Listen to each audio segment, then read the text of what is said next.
we have sort of apples that have been thrown on the table, almost, and that is correct.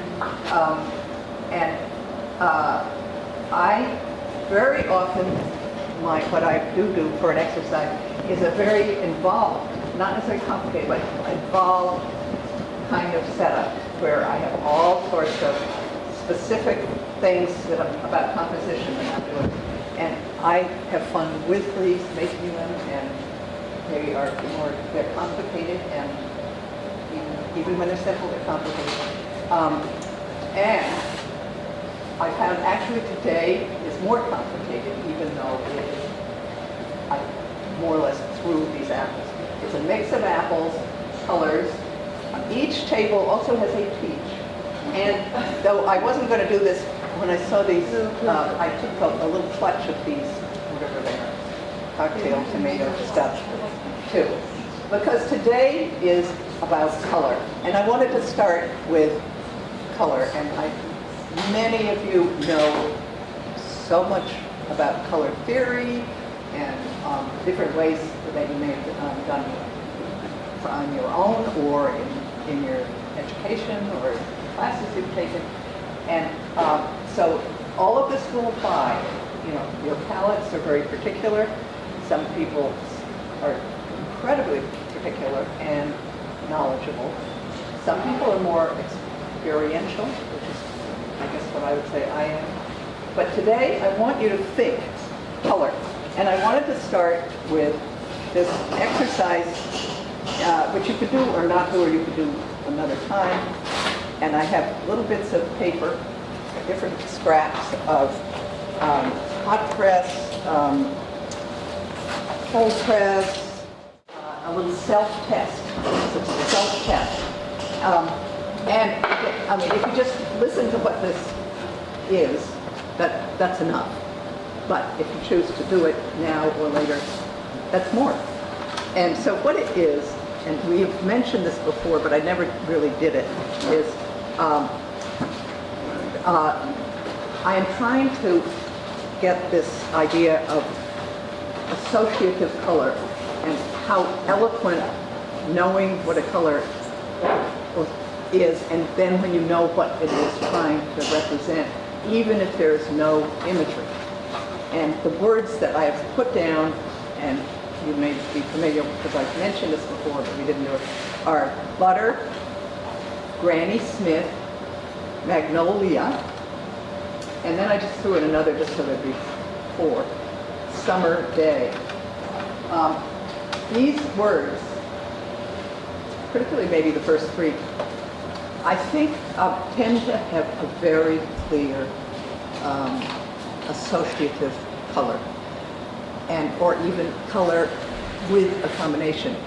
However, I was talking in the car driving with my daughter and my husband, my daughter an artist and my husband not, and as we were talking about this, Reuben said, this is, boy, that was interesting. He said, I didn't understand half what you were saying. And then he said, what's Granny Smith? How could anyone not know Granny Smith? So my theory is out. Your shirt is sort of Granny Smith. And I made an effort. You did, right? I found a little Granny Smith. I'm going to just start with this idea. And I'm going to read this what I said. This is a little self-test to see if you can tap into an immediate reach for a certain yellow or a certain green and an addition of something or other. Do you want to add a tinge of something to make, to an edge or wherever? What is it that gives the information? What is color? What does it do in painting? I'm curious as to how directly we get to imageless communication and why certain colors, concepts are so clear, why are others vague or not precisely color associated. I mean, you probably are much more instinctive about what you reach for than you think, or maybe you are not surprised at all. But if this is I believe Fabriano hot press, which I'm very fond of, and I'm just wetting my little swatch here, and I'm going to see what instinctively unthinkingly, blindly maybe, I reached for to Magnolia? create Magnolia, which is not up there, but I put a little swatches just to show. So I love the idea of Magnolia. I love the idea of getting something close to this without showing Magnolia, without a Magnolia blossom. Here I am. I am going to start with what I think of as a neutral yellow, which to me is Areolin.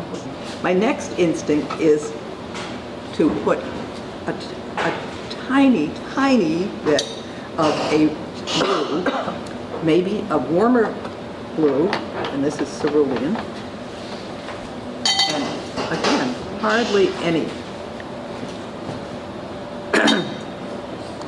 And another thing I am going to do is to use the gravity of tipping, because this is a very wet swatch. Now, what I want to do is neutralize this a little. It is a faint, charming little landscape, I would say already, but I want to neutralize it a little, and I want a cool red. So that's in the shade. This is so wet, I can't quite do it to make it the way I want, so I have to just, I will keep talking. It's another one in color, information, control of wash, and how you get there. Basically, it's the same triad. And over here was another thing, this being on Arch's cold press. This one, again, I seem to be over in my blues.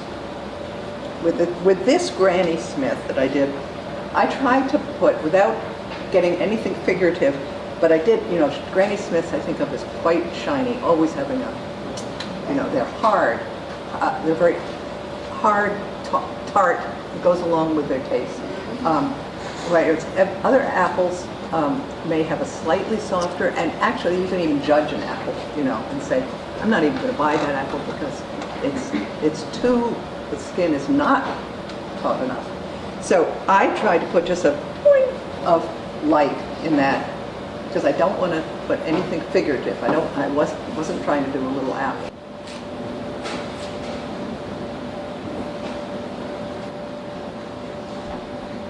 This may seem like, one, it may seem rudimentary, two, it may seem sort of sticky little stuff, but my purpose in this is to do a little, just thinking, or as unconscious thinking as you can do, about color and how you bring your association and how easily or not easily you arrive at just making a swatch or making an error, not error, because everything's sort of legitimate. But how you, if you're not trying to do something, you're not working on a painting, you have that instinctive thing of saying, I want to neutralize this, or I want to push the warmth, what was that thing? Color, information, temperature, all of these things that will go into things where you are painting a picture, maybe with figurative landscape, or as we are today, apples. So that's that, and pick one of these papers if you choose to do any of this here. Then the apple thing, what I've done is put these out, and then I wrote out, how iconic the apple is. ABC, A for apple. Very familiar in almost every artist, through the ages.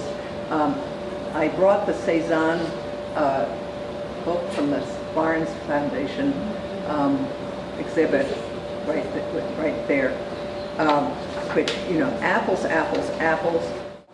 But that whole catalog, in a sense, is about apples, and it's about color, and that's what we are talking today, using very little imagery in a way, or not a complex, arbitrary still life setup with plates and, I don't know, scars, plates, branches, apples, lemons.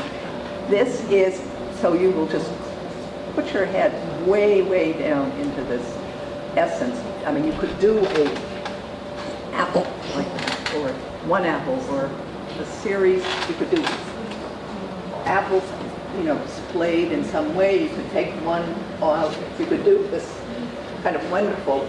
This is a Maine artist named Mary Arrow, and she is doing, they're called fallen apples, not rotten apples, but fallen apples, and they are so full of character, and they're just splayed all over this fairly large surface, about 25 by 30. And each one is a character. Each one is a different kind of rotting, probably. These are some others. This is a photograph. These are styrofoam. And you will find some others. Demuth over there, and then Cezanne. You can drown yourself in the color and the differences.